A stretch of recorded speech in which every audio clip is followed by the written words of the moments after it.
Assalamualaikum warahmatullahi wabarakatuh. Perkenalkan, nama saya Riko Purnama dari kelas manajemen 2A reguler. Tujuan saya membuat video ini adalah untuk memenuhi tugas UTS Kewirausahaan Islami yang dipimpin oleh Bapak Dadang Priyono. Dan saya akan membawakan materi tentang business plan. Business plan adalah suatu rencana yang tertulis yang memuat mini dan tujuan bisnis, cara kerja dan rincian keuangan, permodalan, susunan para pemilik dan manajemen, dan bagaimana cara mencapai tujuan bisnisnya. Selain itu juga, business plan merupakan alat untuk mencari dana sehingga berhasil dalam bisnis. Sarana komunikasi untuk menarik orang lain adalah pemasok, konsumen, dan penyandang dana. Bisnis plan akan membuat mereka mengerti tujuan dan cara operasional bisnis Anda. Rencana bisnis Anda ini akan mempermudah menjalankan usaha dengan mengetahui langkah-langkah praktis menghadapi persaingan, membuat promosi sehingga lebih efektif, membuat pengawasan lebih mudah dalam operasionalnya. Perencanaan bisnis plan terdiri dari satu adalah executive summary, adalah senjata seorang entrepreneur selain sebuah bisnis plan dan proposal investasi.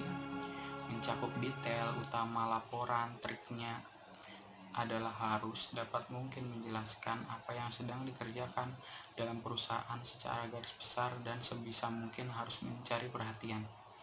Yang kedua adalah company overview, adalah sekumpulan informasi perusahaan yang dibutuhkan saat akan mengajukan penawaran atau investasi kepada pembeli atau investor maupun kerjasama dengan mitra strategi bisnis. Dan yang ketiga adalah product and service, adalah barang dan jasa yang harus ada dalam memulai sebuah bisnis dan harus dideskripsikan dengan jelas apa itu produknya, terbuat dari bahan apa, serta bagaimana proses produksinya. Dan yang keempat adalah marketing and sales plan, adalah suatu aktivitas membagi atau mengelompokkan pasar heterogen menjadi pasar yang homogen atau memiliki kesamaan dalam hal minat, daya beli, geografi, perilaku pembeli maupun gaya hidup. Dan yang kelima adalah strategi and implementation, adalah proses di mana beberapa strategi dan kebijakan diubah menjadi tindakan melalui pengembangan program, anggaran, dan prosedur. Dan yang keenam ada manajemen tim, adalah mendeskripsikan bagaimana bagian-bagian tim ini memiliki job description serta fungsi masing-masing sesuai dengan struktur organisasi perusahaan. Dapat juga ditambahkan mengenai SOP dalam perusahaan. Dan yang ketujuh adalah financial plan. Dalam langkah ini harus mendeskripsikan bagaimana perencanaan produksi dalam menggunakan sumber daya modal serta beberapa target penjualan agar mendapat laba dan profit. Dan yang kedelapan ada appendage atau lampiran, berisi data-data pendukung ataupun grafik-grafik yang mendukung bisnis plan. Dapat juga berisi gambar-gambar lampiran lainnya. Dan selanjutnya saya akan mempresentasikan hasil atau karya saya yang mengenai tentang bisnis plan, yaitu peluang bisnis usaha keripik pisang. Mengapa saya memilih keripik pisang tersebut? Karena pada keripik pisang ini kuat dalam 2 minggu, juga rasa dan khasnya tidak berubah. Dan selanjutnya adalah persiapan usaha keripik pisang. Sebelum menjalankan usaha dengan memproduksi keripik pisang, maka perlu mempersiapkan berbagai keperluan yang harus dipersiapkan. Berbagai keperluan yang harus dipersiapkan mencakup peralatan maupun bahan baku.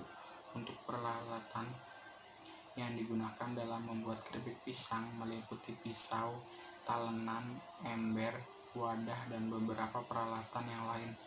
Sedangkan untuk bahan baku yang harus dipersiapkan diantaranya adalah pisang, garam halus, minyak goreng, dan sebagainya.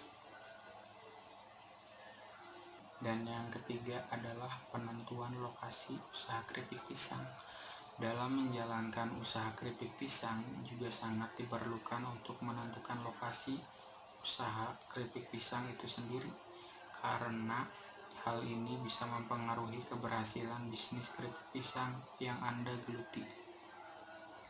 Supaya usaha keripik pisang bisa berjalan dengan maksimal dan mudah diketahui semua orang, maka perlu menentukan lokasi untuk berjualan keripik pisang tersebut. Selain itu, Anda juga dapat memasarkan produk keripik pisang dengan cara menitipkan ke berbagai toko, supermarket, maupun warung. Dan selanjutnya ada pemasaran usaha keripik pisang. Agar usaha keripik pisang yang sedang Anda jalankan bisa berjalan dengan lancar, maka sangat diperlukan adanya strategis pemasaran yang tepat untuk mencapai target yang Anda inginkan. Promosi untuk memasarkan usaha keripik pisang memang bisa dilakukan dengan berbagai cara, baik itu dijual secara langsung pada konsumen maupun dari mulut ke mulut. Selain itu, Anda juga dapat mempromosikan usaha keripik pisang ini dengan memanfaatkan jejaring sosial, di mana dengan memanfaatkan jejaring sosial Anda juga dapat membuat usaha keripik pisang yang Anda jalankan mudah diketahui banyak orang. Misalnya saja melalui Facebook, BBM, Twitter, WhatsApp, Line, dan berbagai jejaring sosial yang lain. Anda juga dapat bisa membuat brosur dan menyebarkannya di berbagai tempat di kawasan yang ramai supaya bisnis keripik pisang yang Anda jalankan mudah diketahui masyarakat luas. Selanjutnya ada penentuan harga jual keripik pisang. Untuk mematok harga jual keripik pisang memang dapat disediakan dengan produk keripik yang sudah ada di pasaran. Kami sarankan dalam pematok harga jual jangan terlalu mahal supaya tidak membuat usaha yang Anda jalankan menjadi terhambat yang disebabkan kebangkrutan. Oleh karena itu, dalam menentukan harga memang terbilang agak sulit, sehingga sebelum menentukan harga, Anda juga harus memastikan beberapa biaya yang dikeluarkan untuk membeli bahan baku yang digunakan untuk membuat keripik pisang itu sendiri. Sebenarnya, Anda bisa mematok harga jual keripik pisang sekitar 6.000 dalam satu bungkusnya. Dengan harga yang terjangkau, maka bisa menggait minat dan banyaknya calon konsumen yang menyerbu produksi keripik buatan Anda. Dan selanjutnya ada visi dan misi. Yang pertama, saya menjelaskan visi. Visinya menjadikan keripik pisang yang terbaik dan terkenal. Dan misinya adalah yang pertama, menyediakan produk dan barang yang berkualitas. Yang kedua, menyediakan produk dan barang yang mencukupi. Dan yang ketiga adalah menyediakan produk dan barang yang tepat waktu. Dan yang keempat adalah menyediakan produk dan barang dengan harga yang bersaing. Dan selanjutnya adalah bahan dan cara membuat. Pertama, saya akan menjelaskan bahan. Bahan yang pertama adalah siapkan 1 sisir pisang kepok yang masih hijau. Yang kedua adalah siapkan 1 sendok teh kapur yang telah direndam bersama 1 liter air bersih. Yang ketiga, siapkan garam halus secukupnya. Yang keempat, siapkan minyak goreng secukupnya. Dan cara membuatnya. Yang pertama, kupas semua kulit pisang lalu iris tipis sesuai dengan selera Anda. Yang kedua adalah setelah itu rendam pisang ke dalam air kapur selama 1 jam. Kemudian angkat dan cuci hingga bersih. Yang ketiga, lalu taburi pisang dengan garam sehingga rata, lalu diamkan selama 10 menit.